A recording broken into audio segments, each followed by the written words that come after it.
Earlier, my guests, the marshmallowists, showed me how they create their vibrant flavours and mallow texture.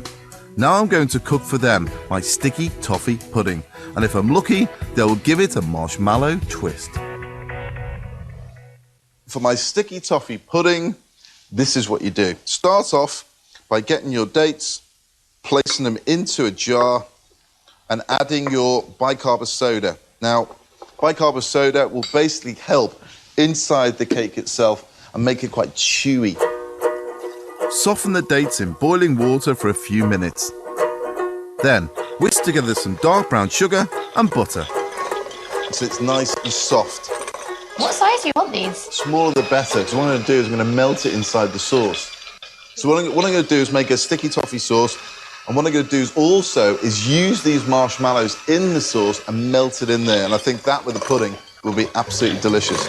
Speed up the mixer, add 2 eggs and whisk them in. Love this stuff. It's real comfort food, you know, you have in the winter. Yeah. Sausage and mash, sticky toffee pudding, perfect. Okay, but are you ice cream or are you custard? This will define you as a person. Well, I like toffee sauce, but the thing is I like custard, you see. I like custard with anything, including Christmas pudding. Ooh. Okay, I'm creaming this together. It's coming together quite nicely. If I lift this up and show you, you can see it's creamed together very well.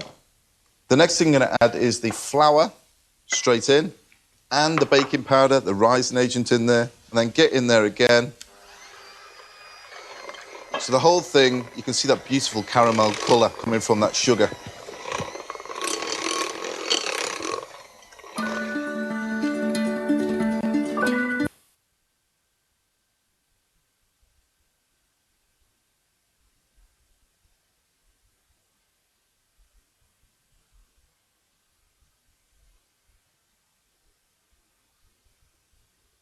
Then I add some fudge for that toffee flavour, macadamia nuts for that bit of crunch, and those softened dates. It's absolutely jam-packed, and that's the proper sticky toffee pudding. And there it is. Look at the colour of that. The next thing to do is pour this into your tin. Now, what I'm using is quite a deep tin. This is traditional. You can put them in round domes and bake them off, but at the moment I'm going to put them in this because I'm going to divide them up into little portions. And then level it off. Are you confident about those flavours going with this then? Ever so.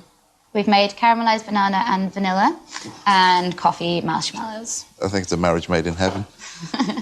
Okay, the next thing to do is bake this off. Now, you need to put it into an oven, 190 degrees C, for about 30 minutes. Now, when you've baked it off, this is how it comes out. It's risen, it's beautifully level, it smells malty, and it's packed with flavours and textures coming from those nuts as well. If I skewer this, and I'll explain why in a minute, skewer it all over the top, pushing all the way down to the bottom.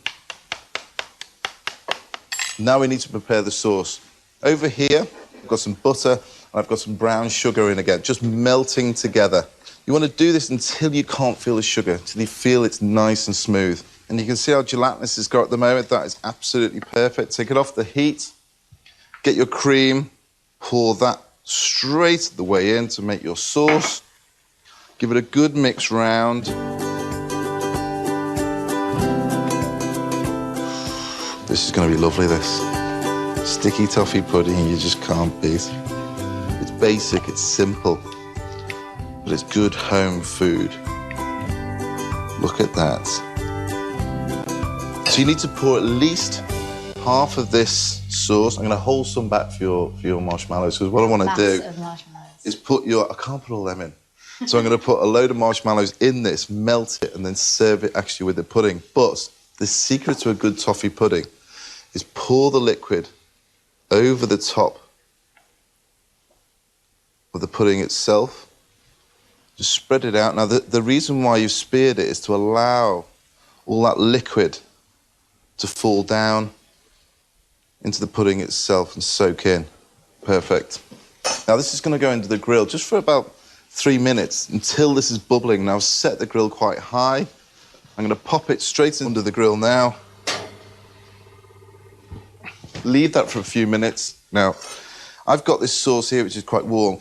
Okay, if I take 3, put them in there. So what I've done, I've got the marshmallows, see them melting inside the sauce now? Yeah.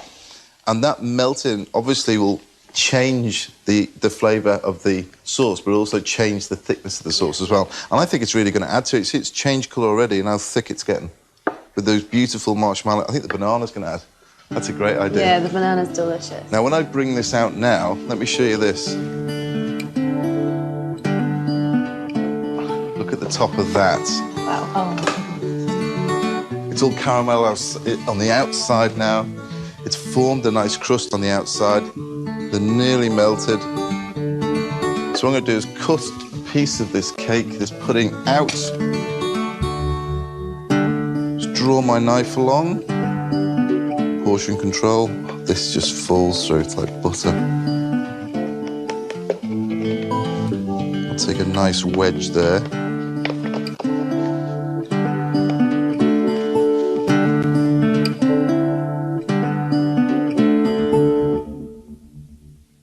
There we have it. I'm just going to serve it with some of that gorgeous marshmallow sauce around the outside, which I don't think you two will either complain about. No. Not at all. I think it needs one of those, 2 of your marshmallows sitting on the top. There you have it, true sticky toffee pudding.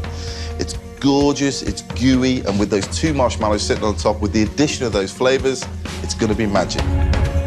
I don't know anyone who doesn't love a sticky toffee pudding. You may feel a bit guilty, but I bet you won't say no. Time to share what's been cooked. There's my chicken and chorizo empanadas, inspired by the Argentinian passion of Sebastian and Ernesto. My eclairs and creme caramel, using the coffee I chose with the help of Ralph. And my sticky toffee pudding, with that extra marshmallow twist from Una and Kim. You've all watched me very patiently cooking with your delicious ingredients you've all brought today, but it's time now to tuck in. There's a coffee caramel. I think, Ralph, you need to try one of those. I will. You have these beautiful marshmallows. I think we should start certainly with the empanadas. I pass you one of those round down there. Be nice, guys, you know. play fair. Wow, it cracks really easy, doesn't it? What do you think of the empanadas? Very good. Very tasty. Maybe a bit more onion. Okay. What? What would you give me out of 10 then? I don't know. It's a good 8. A good 8. We're all on 8. Tuck in, help yourself. Anybody from I've never seen it done before. Oh no, can I have a bit of the sauce? You like that? Fantastic. You wouldn't need to drink coffee. It does. That's the Java in that one. It comes right through and it just the finish. It's great. I think with the marshmallow in there as well. That's what makes it. Delicious. That other thing that he did. It'd be a 10 with the marshmallow and probably a 6 without. I've had great fun today, and what could be better than ending it with tasty food and good company? Join me next time on Pies and Puds, and we can do it all over again. Yeah, you've got to try one of these here. Just take a big bite.